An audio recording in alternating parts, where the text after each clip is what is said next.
नमस्कार, मैं हूं विनोद कुमार शुक्ला। अड्डा पर आपका स्वागत है। आज उपराष्ट्रपति सीपी राधाकृष्णन का शपथ ग्रहण था और इस शपथ ग्रहण समारोह में देश के नेता प्रतिपक्ष लोकसभा में राहुल गांधी लापता रहे। अभी अभी वो मलेशिया से घूम करके लौट आए हैं और इस तरह की यात्राएं वो करते रहते हैं। मलेशिया, इटली, वियतनाम, यूरोप के कंट्री, अमेरिका, ये इन यात्राओं पर रहते हैं और वहाँ तरह तरह की फ़ोटो, कभी स्कूटी चलाते हुए, कभी कुछ करते हुए एयरपोर्ट पर और ट्रांस यूरोप रेलवेज़ में आपको नज़र आ जाएंगे, कहीं भी आपको नज़र आ जाएंगे। लेकिन जो इस तरह के कार्यक्रम हैं जो देश से जुड़े हैं, वहाँ वो अक्सर लापता पाए जाते हैं। समझते हैं इसलिए कि अगर अब इस पूरे उसकी बात करें तो न केवल राहुल बल्कि पूरी की पूरी कांग्रेस, उनको लगता है कि अगर वो झंडारोहण नहीं कर रहे हैं तो उस कार्यक्रम में शिरकत होने की जरूरत नहीं। मतलब अगर वो लाल किले पर झंडारोहण नहीं कांग्रेस का कोई कर रहा है या वो परिवार कर रहा है तो उनको उस कार्यक्रम में होने की जरूरत नहीं है, और अगर जाएंगे भी तो कुछ ना कुछ बखेड़ा खड़ा करेंगे। मैंने बताया कि वो कहाँ कहाँ घूम करके आए हैं और क्या क्या कहाँ कहाँ घूमते रहते हैं। लेकिन आज कल जो वो स्वेरिंग इन सेरेमनी में, उपराष्ट्रपति के स्वेरिंग इन सेरेमनी में लापता रहे, वो निश्चित तौर पर एक खराब मैसेज देने वाला वो है। और ये दिखाता है कि राहुल गांधी न केवल गैर जिम्मेदार हैं बल्कि जो सेंस ऑफ एंटाइटलमेंट पूरी फैमिली में है कि वो ही सर्वश्रेष्ठ हैं, वो राष्ट्रपति से बड़े हैं, वो उपराष्ट्रपति से बड़े हैं, वो प्रधानमंत्री से बड़े हैं, वो सबसे बड़े हैं, यहाँ तक कि देश से भी बड़े हैं। कि अभी कुछ दिन पहले एक विवाद और बखेड़ा खड़ा हुआ था जब राष्ट्रीय ध्वज से बड़ा जो है कटआउट वो राहुल गांधी का लगा हुआ था। तो इस तरह का उनका सेंस ऑफ एंटाइटलमेंट है। अब बात करते हैं जो आज का मुद्दा है कि वो किस तरह से उपराष्ट्रपति के स्वेरिंग इन सेरेमनी में गायब रहे। इसके अलावा इस साल का जो इंडिपेंडेंस डे था, 15 अगस्त 2025 का जो इंडिपेंडेंस डे सेलिब्रेशन था, उसमें भी वो नदारत रहे, उसमें भी वो नहीं रहे। उसके बाद उनकी बहुत सारी वीडियो चली कि किस तरह से वो भीगते हुए उन्होंने राष्ट्रध्वज को सलामी ली जो पार्टी कार्यालय में हुआ था। लेकिन जो राष्ट्रीय कार्यक्रम है उस कार्यक्रम से नदारत रहे। अब इसके पीछे बहुत सारे तर्क हो सकते हैं कि वो पार्टी के कार्यक्रम में शिरकत हुए थे, लेकिन पिछले साल वो शामिल हुए थे। लेकिन पिछले साल उनको अगली सीट पर जगह नहीं मिली थी। उनको पीछे बीच में कोई सीट पर जगह मिली थी, जिसके कारण बड़ा बखेड़ा हुआ था। बावजूद इसके कि सरकार ने एक्सप्लेनेशन दिया था कि ये ऐसा इसलिए किया गया था कि जो ओलंपिक पदक विजेता थे उनको सम्मान देने के लिए पहली पंक्ति में जगह दिया गया था। चूंकि नेता प्रतिपक्ष इस बार पहली बार मतलब 3 चुनाव के बाद पहली बार नेता प्रतिपक्ष की भूमिका या नेता प्रतिपक्ष की दावेदारी बनी है और राहुल गांधी को नेता प्रतिपक्ष बनाया गया है, वो भूमिका में है। तो 2024 15 अगस्त 2024 का जो सेलिब्रेशन था उसमें उनको शायद अग्रिम पंक्ति में जगह नहीं मिली। इस विरोध में वो इस बार जो 15 अगस्त का कार्यक्रम था उस कार्यक्रम में शिरकत नहीं की। अब ये तो 2 मसला हो गया, लेकिन इस तरह के कई और मसले हैं जिसको समझना चाहिए।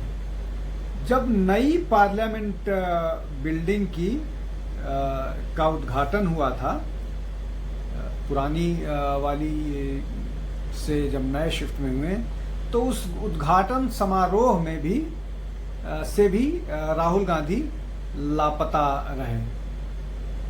इसके अलावा राम मंदिर के इनॉग्रेशन से भी पूरा का पूरा कांग्रेस लापता रहा। इसके अलावा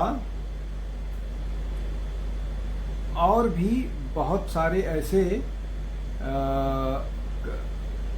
कार्यक्रम थे जहां से राहुल गांधी लगातार इस तरह के कार्यक्रमों से वो शिरकत नहीं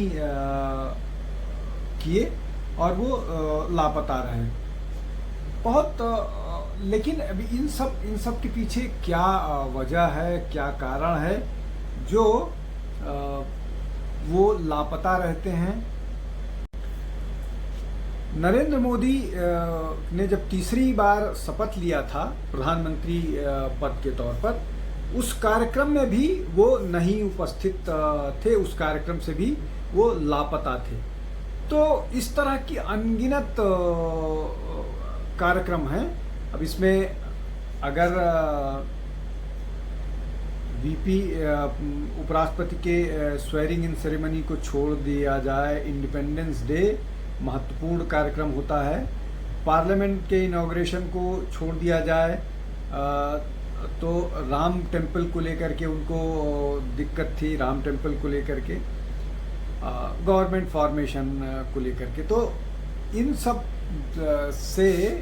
सब में से अगर आप राम मंदिर और सरकार के गठन को छोड़ दिया जाए तो कम से कम 15 अगस्त में शिरकत करना एक जिम्मेदारी या दायित्व का काम होता है और नेता प्रतिपक्ष के तौर पर उनको शामिल होना चाहिए था, लेकिन वो नहीं शामिल हुए। और ये अपने आप में जो है इसको लेकर के काफ़ी विवाद भी है, लेकिन चूंकि इतना सेंस ऑफ एंटाइटलमेंट है उनको कि वो गायब रहें, तो उनको डिफेंड करने के लिए पूरा का पूरा अमला तैयार रहता है। लेकिन वो कितने चीज़ों को डिफेंड करेगा, ये अपने आप में बड़ा प्रश्न है। अब जो राहुल गांधी के व्यवहार को लेकर के वो पार्लियामेंट में जिस तरह की बात करते हैं, पार्लियामेंट में चाहते हैं कि उनको आउट ऑफ टर्न बोलने दिया जाए।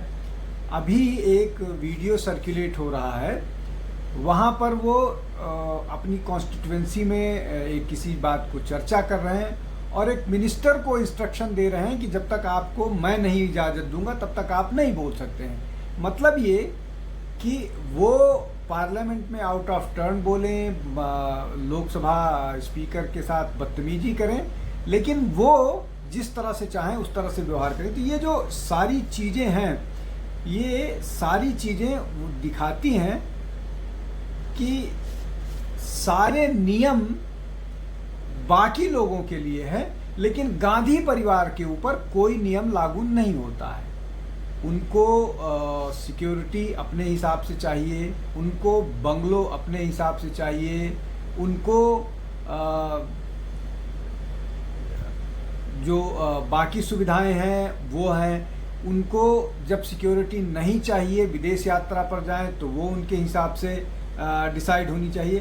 तो कुल मिलाकर के ये जो पूरा का पूरा मामला है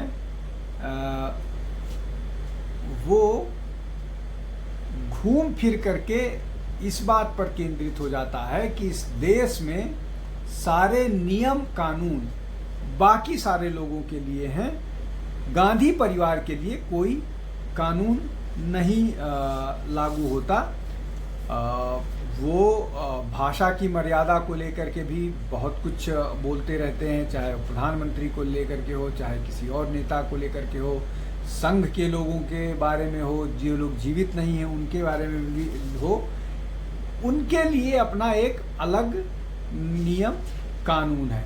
लेकिन ये जो मसला है कि उन कार्यक्रमों में जिससे देश का जो देश की बात है, जो देश के अस्मिता की बात है, या जो देश का जो देश के कुछ ओकेजन्स हैं उनको रिस्पेक्ट करने की बात है, उन सब में राहुल गांधी की अनुपस्थिति अपने आप में न केवल दुखद है बल्कि शर्मनाक भी है। और वो इस ओर भी इशारा है कि शायद राहुल गांधी को इन अवसरों की ग्रेविटी या इन अवसरों के महत्व की जानकारी नहीं है, चूँकि उनको जो पूरा का पूरा ये सारे अवसर हैं, चूँकि वो एक परिवार से संबंधित हैं और उस परिवार ने उस परिवार के लोग लगातार उन पदों पर रहे हैं, तो शायद उनको इन सब चीज़ों का आभास नहीं है कि वो कब अपना अहंकार या कब वो अपने उनके जो अपना जो सेंस ऑफ एंटाइटलमेंट है, उस सेंस ऑफ एंटाइटलमेंट के अहंकार में कब वो सीमा पार कर जाते हैं जब वो किसी संस्था को या किसी व्यक्ति को अपमानित करते हुए नजर आते हैं। ये बहुत महत्वपूर्ण है और ये लगातार लोगों के पास जा रही है। लोग इसको समझ रहे हैं कि गांधी परिवार किस तरह से संस्थाओं को लेकर के, व्यक्तियों को लेकर के कंटेम्प्ट की भावना रखता है, अपमानजनक बातें करता है, अपमानजनक व्यवहार करता है और शब्दों की मर्यादा को भी पार करता है, जो एक बड़े नेता में और कम से कम उस परिवार से संबंधित व्यक्ति से जिस परिवार के व्यक्ति को पूरा देश सम्मान करता है, वो अपनी सीमाएं स्वयं निर्धारित करनी चाहिए, लेकिन वो सीमाएं निर्धारित नहीं कर पा रहे हैं और लगातार सीमाओं को तोड़ते नजर आते हैं, जो न केवल दुखद है बल्कि खेदजनक भी है। आज जिस तरह से उनकी उपराष्ट्रपति के शपथ ग्रहण समारोह में अनुपस्थिति रही है, उसको लेकर के निश्चित तौर पर चर्चा है, चिंता है और लोगों में दुख भी है कि ये व्यवहार गैर जिम्मेदाराना है। आज के लिए बस इतना ही। बहुत बहुत धन्यवाद। नमस्कार।